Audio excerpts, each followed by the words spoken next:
বলবেন এইভাবে এতগুলো একবারে মদের অ্যালকোহল ধরা সব যাচ্ছে এখন থেকে, মানে মদের পেটে যাচ্ছে এখন ইলেকশনের সময় মানুষকে দেওয়ার জন্য। এরা কি ভেবেছে নেশা করিয়ে মানুষকে ভূত বানিয়ে রেখে দেবে? একেই তো রাজ্যটাকে রসাতলে পাঠিয়ে দিয়েছে, রাজ্য রসাতলে, শিক্ষা রসাতলে, ছেলেদের কোনো চাকরি নেই, এইসব দিয়ে ছেলেদেরকে মাতাল বানিয়ে নেশা করে রেখে দেবে এরা।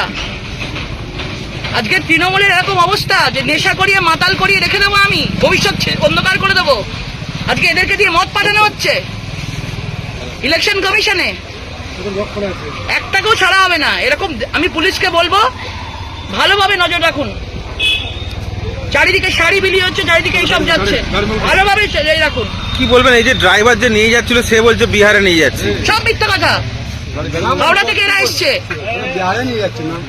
হয়ে গেছে জানি। চালান দেখাও, একটা কাগজ পাওয়া যাচ্ছে না, চালান নেই কোনো। এসপি কে ফোন করেছি আমি, এসপি বলেছে এখানে সবাই থাকুক, আমরা টিম পাঠাচ্ছি, যতক্ষণ না আসবে আমি তো চলে যাচ্ছি, এখানে তোমরা দাঁড়িয়ে থাকবে, এসপি টিম পাঠাবে, ছাড়া হবে না একটাকেও, একটাকেও ছাড়া হবে না। আর মোবাইল যেন আপনাদের হাতে থাকে। তো খেয়ে দে কাজ নেই,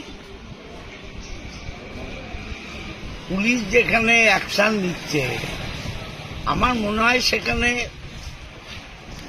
নাক না গলানোই ভালো।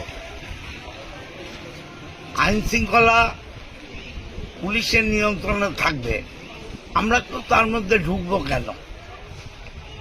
এরা আইনই মানে না, আইন মানে না বলেই তো আজকে সারা ভারতবর্ষের এই অবস্থা।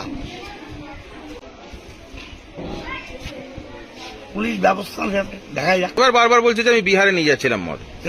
তৃণমূলের এই অবস্থা নয় যে মদ খাইয়ে ভোট করাতে হবে।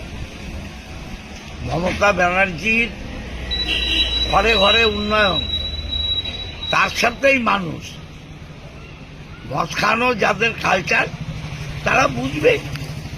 আর যেখানে ড্রাইভার যদি নিজেই স্বীকার করে তাহলে আর কাকা আর কি বলার আছে?